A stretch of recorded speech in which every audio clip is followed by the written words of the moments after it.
একজন নবী যাকে মাছ গিলে খেয়ে ফেলেছিল, কি নাম?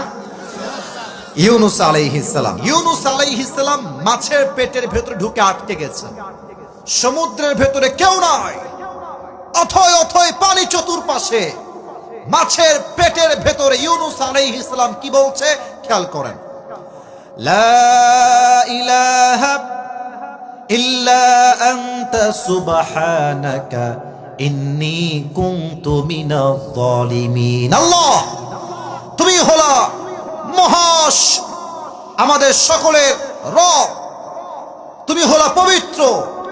আল্লাহ, তুমি যদি আজকে আমার এই বিপদ থেকে উদ্ধার না করো, আমি তো অনেক বড় ক্ষতিগ্রস্তের শামিল হয়ে যাব, আমি তো বিপদগ্রস্ত হয়ে যাব। আল্লাহ বলছে, ইউনুস, তোমার ধৈর্য আর দোয়া আমি আল্লাহর পছন্দ হয়ে গিয়েছে, যাও, তোমাকে আমি আল্লাহ বিপদ থেকে এই মুহূর্তে উদ্ধার করে দিলাম।